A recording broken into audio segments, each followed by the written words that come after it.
Hello everyone, कैसे हो आप? आई होप सभी ठीक होंगे। और आज हम पढ़ेंगे बहुपदों के लिए दीर्घ विभाजन एल्गोरिथम। बहुत इंपॉर्टेंट टॉपिक है। बहुपदों के लिए मैंने विभाजन क्रिया कैसे करता हूँ, विभाजन एल्गोरिथम कैसे करता हूँ। तो बहुपदों को यूज करने से पहले हम संख्याओं के ऊपर यूज करके देखेंगे। जैसे मुझे 15 को 15 को डिवाइड करना है मुझे 6 से, तो मैं अपना डिवीजन कब चालू करता हूँ? मतलब 15 बड़ा है 6 से, 15 बड़ा है 6 से, 15 बड़ा है 6 से, तो 15 में मैं 6 से भाग दे सकता हूँ। तो अगर मैं 15 में 6 का भाग दूँ, 15 में 6 का भाग दूँ, 6 दूनी 12, मेरा शेष बचा 3, शेष बचा 3। तो जो मेरा 15 है इसका नाम होता है क्या? भाज्य। 15 को मैं बोलूँगा भाज्य, और जिससे मैं भाग देता हूँ उसका नाम होता है भाजक। क्या नाम होता है? भाजक। जो नीचे शेष में बचता है उसका नाम होता है शेषफल, शेषफल। और जो ऊपर आता है उसका नाम होता है भागफल, भागफल। ये हमने बचपन से पढ़ा है, बचपन से पढ़ा है। अभी देखो मैं इससे क्या ऑब्जर्व कर रहा हूँ, क्या ऑब्जर्व कर रहा हूँ कि मेरा जो शेष है, जो मेरा शेष है सदा भाजक से छोटा है। शेष मेरा क्या है? इस केस में मेरा जो शेष आएगा वो छोटा होता है किससे? भाजक से छोटा होता है शेष। अगर मैं 18 में 6 का भाग दूं, 18 में 6 का भाग दूं, तो 6 तिया 18, और इस केस में मेरा शेष 0, शेष 0। तो या तो मेरा शेष 0 होता है, शेष बराबर या तो मेरा शेष 0 होगा, और या तो मेरा शेष सदा भाजक से कम होगा, भाजक से कम होगा। जब मेरा शेष भाजक से कम होता है तब भी मैं अपनी भाग देने की क्रिया को खत्म कर देता हूं, और मैं और आगे भाग वाली क्रिया को चालू नहीं रखता। अगर मेरा शेष 0 आए तब भी मैं भाग देने की क्रिया को खत्म कर देता हूं। अभी देखो, कभी आपने सोचा है कि ये 15 कैसे आया होगा? अगर ये 15 को मैं लाना चाहूं तो 15 बराबर कैसा आया होगा? 15 बराबर होगा इन दोनों की गुणा हुई होगी और उसमें ये चीज जोड़ी होगी। मतलब 6 गुणा 2 और +3, +3। मतलब मेरा जो भाज्य बराबर आता है वो भाजक गुणा भागफल प्लस शेषफल के बराबर होता है, प्लस शेषफल के बराबर होता है। यही मेरा डिवीजन एल्गोरिदम होता है, डिवीजन एल्गोरिदम होता है कि भाज्य बराबर भाजक गुणा भागफल प्लस शेषफल। अगर इसके लिए, इस वाले भाग के लिए मैं डिवीजन एल्गोरिदम लगाऊं तो अब मेरे पास क्या होगा? जो मेरा 18 है वो मेरा भाज्य है, और वो बराबर होगा 6 × 3 के, और यहाँ पे रिमाइंडर मेरा शेष 0 है, शेष 0 है। अभी देखो यहाँ से मैं क्या ऑब्जर्व कर रहा हूँ, इन दोनों पैटर्नों से मैं क्या ऑब्जर्व कर रहा हूँ। जब भी मेरा शेष बचता है, शेष बचता है, देखो 6 15 को पूरा नहीं कट करता है, तो इसलिए मेरा शेष बचता है, शेष बचता है। यहाँ पे 6 18 को पूरा कट कर रहा है, इसलिए मेरा शेष 0 है। कहने का मतलब जब भी मेरा शेष 0 रहेगा तो एक संख्या दूसरी वाली संख्या को पूर्णतः विभाजित करेगी, पूरा कट करेगी, पूरा कट करेगी। यहाँ मेरा भाजक है, 6 मेरा क्या था? भाजक। अगर शेष 0 है तो भाजक भाज्य का गुणनखंड होता है। क्या होता है? गुणनखंड होता है। क्या? भाजक, भाज्य, भाज्य का सदा गुणनखंड होता है भाजक। और भाज्य जो होता है वो गुणज होता है किसका? गुणज होता है सदा भाजक का।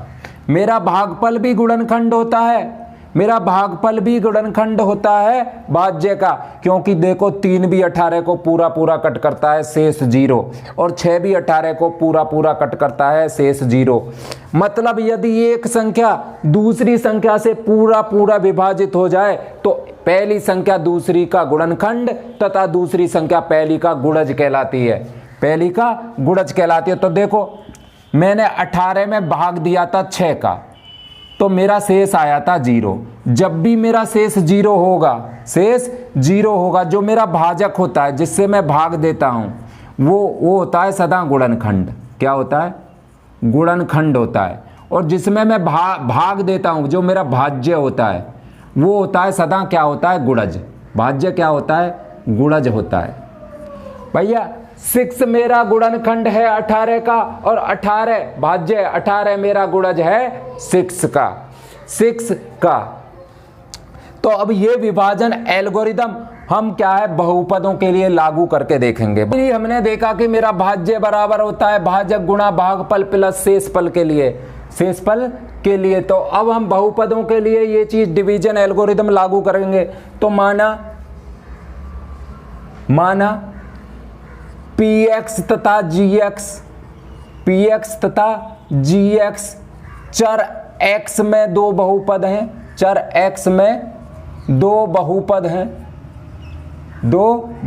हैं, हम भाग देने की क्रिया संख्याओं में भाग देने की क्रिया कब चालू करते थे, जब मेरा भाज्य बड़ा होता है भाजक से। तो बहुपदों के केस में क्या हो, बहुपदों का छोटा बड़ा हम कैसे पता करेंगे, बहुपदों की घात से। तो कहने का मतलब है मेरा जो px की घात है वो बड़ी है gx की घात से बड़ी है या बराबर है, तो ही मैं भाग दे सकता हूं, तो ही मैं px को gx से भाग दे सकता हूं। तथा मेरा जो बहुपद gx है वो जीरो नहीं है, gx जीरो नहीं है। मतलब देखो अगर 18 में मैं 6 से भाग दे रहा था, तो ये मेरा भाज्य था और नीचे वाला मेरा भाजक था। तो यही बात ये हो रही है, जिसमें मैं भाग देता हूं वो बड़ा होता है। तो बहुपदों में घात से बड़ा देखते हैं, इसलिए मैंने लिखा है px की घात बड़ी है या px। 18 में मैं 18 का भी भाग देता तो भी भाग हो जाता, पॉइंट की बात नहीं हो रही है, तो इसलिए मैंने लिखा है px की घात बराबर होनी चाहिए या बड़ी होनी चाहिए भाजक की घात से, मतलब gx की घात से। और मेरा भाजक कभी भी हर में जीरो नहीं होना चाहिए, इसलिए लिखा है उसने gx does not equal to zero, के मेरा gx जीरो नहीं है। तो px को gx से भाग देने पर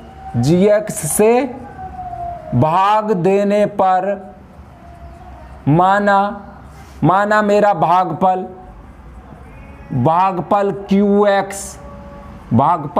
qx तथा शेषफल rx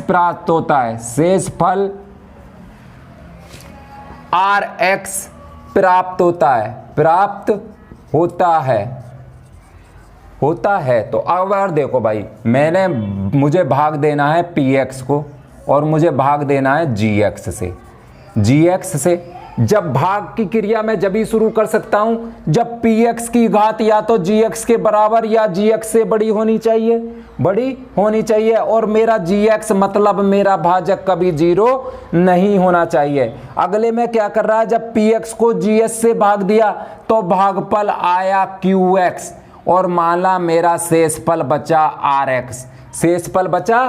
rx। तो डिवीजन एल्गोरिथम क्या बोलता है, ये px कैसे आएगा, तो px बराबर इन दोनों की गुणा मतलब gx गुणा qx, और उसमें मैं जोड़ दूंगा rx। यही संख्याओं के लिए विभाजन एल्गोरिथम था। मतलब मेरा जो भाज्य है वो बराबर है भाजक गुणा भागफल प्लस शेषफल के लिए। ये ही मेरा बहुपदों के लिए विभाजन एल्गोरिथम है कि px बराबर gx गुणा qx प्लस rx। यदि px को मैं gx से भाग दूं तो शेषफल rx तथा भागफल qx है। तो यहां से मेरे दो ही केस दिखते हैं जो हमने संख्याओं के लिए भी पढ़े थे। केस वन क्या केस दिखते हैं, यदि rx बराबर जीरो मतलब शेष जीरो है, तो हमने पता है जब शेष जीरो होता है तो जो मेरा भाजक क्या है मेरा यहाँ gx, तो भाजक gx भाज्य पी एक्स को पूर्णतः विभाजित करता है, पूर्णतः विभाजित करता है, विभाजित करता है मतलब पूरा पूरा कट करता है। ये अंक हमने संख्याओं में भी पढ़ा है भाई। जब मेरा शेष 0 हो गया तो gx px को पूर्णतः विभाजित कर देगा, मतलब सिर्फ भागफल ही आएगा, भागफल ही आएगा। तो यहां से मेरा क्या बनेगा, px बराबर gx गुणा qx। शेष तो मेरा 0 है, शेष तो मेरा 0 है। तो इस स्थिति में मैं बोलूंगा gx मेरा गुणनखंड है px का तथा qx भी मेरा गुणनखंड है gx का। भाई मैंने तुम्हें बताया है मेरा भाजक, जो मेरा भाजक होता है वो ही गुणनखंड होता है। तो gx गुणनखंड है px का। जब मेरा शेष होता है 0, जब ही होता है, जब ही पूरा पूरा कट होता है। और मेरा qx भी गुणनखंड होता है, गुणनखंड है px का। पर ये तो मेरा भाज्य है, और भाज्य सदा क्या होता है, भाज्य सदा होता है गुणज, भाज्य सदा होता है गुणज। और मेरा px गुणज है, px गुणज है gx और rx का, gx और qx का, gx और qx का उल्टा होता है। भाजक सदा गुणनखंड होता है और भाज्य सदा गुणज होता है। तो एक केस मेरा ये बन गया, जब भी मेरा शेष 0 होगा तो मतलब gx px को पूरा पूरा कट कर देगा और अपना मैं भाग देने की क्रिया को खत्म कर दूंगा। सेकंड केस को मैं यहां लिख देता हूं। केस सेकंड क्या होगा, जब rx, भैया rx क्या है, मेरा शेषफल। तो शेषफल सदा मेरा gx से कम होता है, भाजक से कम होता है। अगर मेरा शेष मतलब rx की घात, बहुपदों में तो हम घात से देखते हैं ना भाई, छोटा बड़ा। अगर rx की घात छोटी है gx की घात से, मतलब शेष की घात छोटी है किससे, भाजक की घात से, तो मैं विभाजन क्रिया को खत्म करता हूं। तो विभाजन क्रिया समाप्त हो जाती है। कहने का मतलब है जब भी मेरे बहुपदों में भाग देने पर जो मेरा शेष आया उसकी घात भाजक की घात से छोटी हो गई तो मैं अपने भाग देने की क्रिया को खत्म कर देता हूं। अगर मेरा शेष की घात भाजक की घात से बड़ी आती है तो फिर मैं एक बार और भाग देता हूं। बहुपदों के लिए विभाजन एल्गोरिथम को एग्जाम्पल की मदद से समझेंगे। मुझे 3x की पावर 4 माइनस 4x की पावर 3 माइनस 3x माइनस 1 को x माइनस 1 से भाग देना है। तो देखो मुझे इससे भाग देना है, तो ये मेरा भाजक है, ये मेरा भाजक है और ये मेरा भाज्य है। तो मुझे पता चल रही है मेरे भाजक की घात छोटी है भाज्य की घात से। तो अब मैं भाग की क्रिया शुरू कर सकता हूं। तो 3x की पावर 4 माइनस 4x की पावर 3 माइनस 3x माइनस 1 को भाग देना है मुझे x माइनस 1 से। तो भाग देने के लिए इसका एक पद फर्स्ट पद और इसका एक पद ले लेते हैं। इसका फर्स्ट पद है 3x की पावर 4 और भाजक का मेरा फर्स्ट पद है x। जब 3x की पावर 4 में मैंने x से भाग दिया तो ये बना 3x की पावर 3। यहाँ मेरा आ गया 3x की पावर 3। अब मैं इन दोनों की गुणा करता हूँ, मतलब 3x की पावर 3 में मैं गुणा करता हूँ x माइनस 1 की भाजक की। भाई ऐसे ही तो गुणा होती है, बराबर 3x की पावर 4 माइनस 3x की पावर 3 बचा, जो मैं यहाँ लिख दूंगा 3x की पावर 4 माइनस 3x की पावर 3। अब घटाने पर नीचे के चिन्ह बदल दो। 3x की 4 से 3x की पावर 4 कट गया। 4x की 3 माइनस के 1x की 3 प्लस का, तो माइनस के x की पावर 3 माइनस के 3x प्लस माइनस के 1 उतार लिया। उतार लिया।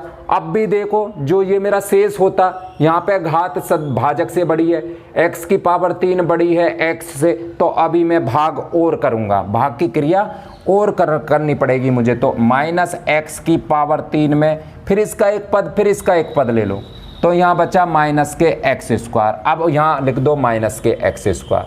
अब इस माइनस एक्स स्क्वायर की फिर भाजक में गुणा, minus x square into x minus 1 बराबर ये आया माइनस एक्स की 3 प्लस एक्स स्क्वायर। ये उठा के यहाँ रख दो, x की पावर 3 प्लस, अब यहाँ पे मुझे एक्स स्क्वायर नहीं दिख रहा, है तो मैं इसे x के नीचे नहीं लिखूंगा, मैं इसे अलग से लिख लूंगा एक्स स्क्वायर। अब चिन्ह बदल दो, घटाने पे तो चिन्ह बदलते हैं, ये प्लस और माइनस का कट गया।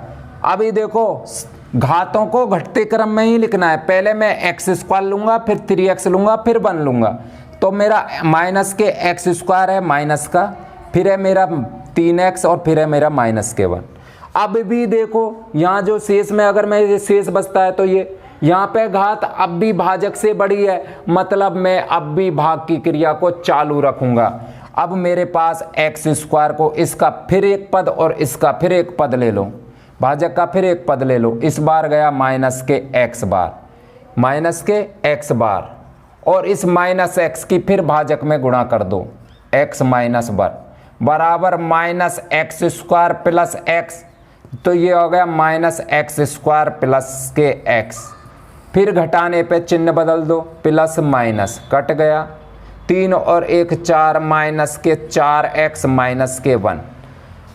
अब भी घात बराबर है, शेष अगर इसे मानता हूं तो इसकी घात भाजक के घात के बराबर है, तो अब भी मुझे भाग की क्रिया चालू रखनी पड़ेगी। माइनस 4x और x, इसका एक पद इसका एक पद बराबर माइनस 4 बार गया। इस बार कितने बार गया? माइनस के 4 बार, और माइनस 4 की गुणा फिर भाजक में x minus 1 minus 4x plus 4, तो माइनस 4x प्लस 4, फिर घटाने का काम प्लस माइनस, माइनस 4 और माइनस 1 माइनस के 5।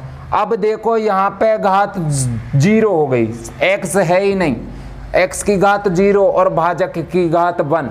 अभी मेरी भाजक की घात बड़ी है शेष की घात से, तो अब मैं अपने भाग देने की क्रिया को खत्म कर देता हूं, तो यही मेरा शेष होगा। तो भाग देना कब खत्म करते हैं? या तो शेषफल 0 आ जाए, या मेरी शेष की घात सदा भाजक की घात से छोटी हो जाए, तो ही मैं अपने भाग की क्रिया को खत्म करता हूं। तो यही मेरा बहुपदों के लिए विभाजन एल्गोरिदम है। अभी मैं देखूंगा क्या इसको मैं दोबारा ला सकता हूं वापस। ये मेरा कैसे मिलेगा? ये मेरा भाज्य है ना भाई, तो भाज्य बराबर कैसे मिलेगा? भाजक गुणा भागफल प्लस शेषफल। तो इसको मैं मिटा रहा हूं ये साइड वाले को, और विभाजन एल्गोरिदम लगा रहा हूं, तो विभाजन एल्गोरिथम से मुझे क्या करना है? मेरा होता है भाज्य बराबर भाजक गुणा भागफल प्लस शेषफल। अगर मैं अपनी इस साइड को लेकर चलूं, अगर मेरा भाज्य के बराबर आ जाए, तो मतलब राइट हैंड साइड को लेकर चलूं, मेरा भाजक है x माइनस 1 इंटू भागफल आया मेरा 3x की पावर 3 माइनस के x square minus x minus 4, और मेरा शेष आया माइनस के 5, अब मैं देखता हूं क्या इनको हल करने पे मुझे भाज्य के बराबर मिलेगा या नहीं मिलेगा। भैया x की गुणा कर दो, तो 3x की पावर 4 माइनस x की पावर 3 माइनस के एक्स स्क्वायर माइनस के 4x, x की सब में गुणा कर दी। अब माइनस 1 की सब में कर दो, माइनस के 3x की पावर 3 प्लस के एक्स स्क्वायर प्लस के x प्लस के 4, माइनस 1 की भी गुणा हो गई, और यहाँ है माइनस के 5। तो ये बरा मेरा 3x की पावर 4 3x की 3 और 1x की 3 माइनस के 4x की 3। अब भैया ये 1x स्क्वायर से तो x स्क्वायर खत्म ही हो गया, माइनस के 4x में से 1x गया तो माइनस के 3x, और 4 में से 5 गया तो माइनस के 1, और यही मेरा क्या है भाई, भाज्य है। क्या है मेरा, भाज्य है। तो देखो विभाजन एल्गोरिदम लागू हो गया, मेरा भाजक गुणा भागफल प्लस शेषफल मेरा बराबर आया भाज्य के बराबर आया।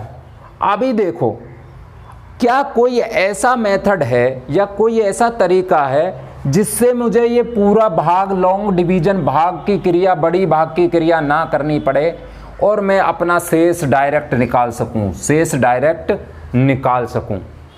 तो देखो यहां पे मुझे शेष चाहिए, तो शेष मेरा -5 है, शेष मेरा -5 है। अगर किसी तरीके से मैं इसको 0 कर दूं, इस वाली पूरी टर्म को 0 कर दूं, तो मुझे सिर्फ शेष दिखेगा, वो भी -5 शेष दिखेगा -5। तो देखो ये टर्म 0 कैसे हो सकती है, ये टर्म 0 कैसे हो सकती है। अगर यहाँ मैं x की जगह -1, x की जगह 1 रख दूं तो ये हो जाएगा, x की जगह अगर 1 रखता हूं तो 1 - 1, और 1 - 1 रखने पे ये बन जाएगा 0, ये पूरी टर्म 0, और 0 में मैं किसी की भी गुणा करूंगा तो वो 0 हो जाएगा। तो ये x बराबर -1 कहाँ से आया होगा, तो मैं देखता हूं ये 1 दिखता है मुझे भाई, कहाँ पे दिख रहा है, भाजक में दिख रहा है। तो कहने का मतलब है अगर इस भाजक के मैं शून्यक निकाल दूं, इस भाजक के मैं शून्यक निकाल दूं और उस x का मान मैं भाज्य में रख दूं तो मुझे डायरेक्ट शेष मिल सकता है। भाई निकाल के देखते हैं। मेरा भाजक था x - 1, तो x - 1 के शून्यक ज्ञात करने के लिए, शून्यक ज्ञात करने के लिए शून्य ज्ञात करने के लिए बहुपद बराबर 0, तो x बराबर 1, x बराबर 1। अगर इस भाजक के मैं शून्यक निकालूं और x की वे वैल्यू मैं भाज्य में रख दूं तो देखता हूं क्या मेरा शेष आएगा। तो x का मान भाज्य में रखने पर, x बराबर 1 भाज्य में रखने पर, भाई रख के देखता हूं। मेरा था भाज्य ये है 3 × 1 की पावर 4 -4 × 1 की पावर 3 -3 गुणा 1 माइनस के 1, ये बचा 3 - 4 -3 - के 1। भैया 4 3 7 और 1 8 बराबर 3 - 8 बराबर -5, -5 यही मेरा शेष था, यही मेरा शेष था। कहने का मतलब है एक मैंने ऐसा, हमें एक और मेथड का पता चला कि मुझे पूरी लॉन्ग डिवीजन क्रिया नहीं करनी पड़ रही है और मैं डायरेक्ट अपना शेष निकाल रहा हूं, तो ये कैसा होता है, अगर मैं किसी भी रैखिक बहुपद से भाग दूं, किसी भी बहुपद में मैं रैखिक बहुपद से भाग दूं, अगर उस रैखिक बहुपद के मैं शून्यक ज्ञात कर लूं, रैखिक बहुपद के मतलब भाजक के शून्यक ज्ञात कर लूं और उस x का मान मैं भाज्य में रख दूं तो मुझे डायरेक्ट शेष मिल सकता है, जो मैं पढ़ूंगा शेषफल प्रमेय में। क्या है, ये ही मेरी शेषफल प्रमेय है, डायरेक्ट शेष निकालने की क्रिया ही मेरी शेषफल प्रमेय है। अभी विभाजन एल्गोरिदम को हम एक और एग्जाम्पल से समझने की कोशिश करते हैं। यहाँ मेरे पास x की पावर 3 + 1 को मुझे x + 1 से भाग देना है, तो मेरा x + 1 भाजक दिख रहा है क्योंकि इससे मुझे भाग देना है, और x की पावर 3 + 1 मुझे भाज्य दिखना है। क्या दिख रहा है, भाज्य। तो मैं देख रहा हूँ मेरा भाज्य की घात बड़ी है भाजक से, भाज्य की घात बड़ी होती है तो भाजक से तो मैं भाग चालू कर सकता हूँ, भाग की क्रिया शुरू कर सकता हूं। तो मेरा भाज्य है x की पावर 3 + 1 और मुझे भाग देना है x + 1 से। तो इसका फर्स्ट टर्म और इसका फर्स्ट टर्म उठा लो, इसका x की पावर 3 और भाजक का x, तो बचा x²। क्या बचा, x²। तो इस x² को मैं भागफल में लिखता हूं। अब x² की भाजक के साथ गुणा करता हूं, मतलब x² × x + 1, ये बना x की पावर 3 + x²। तो ये हमें नीचे लिखता हूँ x की पावर 3 और x² तो मुझे ऊपर नहीं दिख रहा, तो इसे मैं क्या करता हूँ x² को अलग से लिख लेता हूँ। अब मैं भाग देने के बाद क्या करता हूँ, घटाने का काम करता हूँ। तो घटाने में, बहुपदों के घटाने में नीचे वाले के चिन्ह बदल दो बस। तो x की 3 प्लस का और x की 3 माइनस का कट गया। अब मैं घातों को सदा घटते क्रम में ही लिखूंगा, तो पहले मैं एक्स स्क्वायर को ही लिखूंगा, तो माइनस के एक्स स्क्वायर प्लस वन। अब देखो यहाँ पे मेरी घात भाजक से बड़ी बची हुई है, तो मतलब मैं अब भी भाग की क्रिया को चालू रखूंगा। तो मुझे अब इसका फर्स्ट पद ठालो माइनस एक्स स्क्वायर और भाजक का फर्स्ट पद ठालो एक्स। अब बचा माइनस के एक्स बार गया, तो अब यहाँ लिख देंगे हम माइनस के एक्स। अब इस माइनस एक्स की फिर भाजक में गुणा होती है, minus x into x plus one. इस बार बचा माइनस के एक्स स्क्वायर माइनस के एक्स, इसको यहाँ लिख दो माइनस एक्स स्क्वायर, और माइनस एक्स ऊपर नहीं दिख रहा तो इसको माइनस एक्स को अलग से लिख लो। अब घटाने पे चिन्ह बदल दो, प्लस एक्स स्क्वायर माइनस का और एक्स स्क्वायर प्लस कट गया। घातों को फिर घटते क्रम में लिखना है, पहले मुझे x लिखना है प्लस 1 लिखना है। अब मेरी जो नीचे शेष बच रहा है उसकी घात भाजक के बराबर है, तो अब भी मैं क्या करूंगा, भाग की क्रिया को चालू रखूंगा, क्योंकि मेरा जो शेष है वो भाजक की घात से कम ही आना चाहिए। तो इसका फिर एक पद और उसका भाजक का भी एक पद, इसमें x और इसमें x कितना बार गया, 1 बार। तो इस बार गया प्लस 1 बार, और 1 की गुणा x प्लस 1 में करता हूं तो ये आया x प्लस 1 यहाँ लिख दूंगा, और घटाने पे आया भैया शेष हो गया 0, शेष 0। अब इसके लिए हम क्या विभाजन एल्गोरिदम लगाएंगे, तो विभाजन एल्गोरिथम से क्या x की पावर 3 प्लस 1 में द्वारा कैसे प्राप्त कर सकता हूं, मतलब मेरा भाजक गुणा भागफल प्लस शेषफल से मुझे क्या मिलना चाहिए, भाज्य के बराबर मिलना चाहिए। मेरा भाजक है x प्लस 1 और मेरा भागफल आया x square minus x plus 1 और मेरा शेष हुआ 0, तो देखो गुणा कर दो, x की पावर 3 माइनस के एक्स स्क्वायर प्लस के x की इसमें भी, x की इसमें भी, x की इसमें भी, ऐसे ही प्लस 1 की x square minus x plus 1 और प्लस 0 है, तो x की पावर 3 माइनस और ये प्लस का कट गया, ये x भी कट गया, प्लस के 1, x की पावर 3 प्लस 1 बचा, मतलब भाज्य के बराबर आ गया, तो यहाँ पे मेरा शेष 0 है। तो क्या ये तो मेरा विभाजन एल्गोरिदम प्रूव हो गया, क्या मेरा कोई ऐसा और तरीका है जिससे मैं शेष डायरेक्ट निकाल सकूं? तो यहाँ देखो, अगर यहाँ मैं x की जगह क्या कर दूं, -1 कर दूं, x की जगह -1 कर दूं, तो ये हो जाएगा -1 प्लस 1, ये टर्म पूरी 0 और 0 की किसी में भी गुणा करूं वो भी 0, तो मुझे शेष डायरेक्ट 0 मिल सकता है। पर ये -1 कहाँ से आया होगा यही मुझे देखना है, तो ये -1 भैया भाजक का शून्यक निकालने से आया है। तो कहने का मतलब भाजक, अगर किसी तरीके से मैं भाजक x प्लस 1 के शून्यक ज्ञात करने के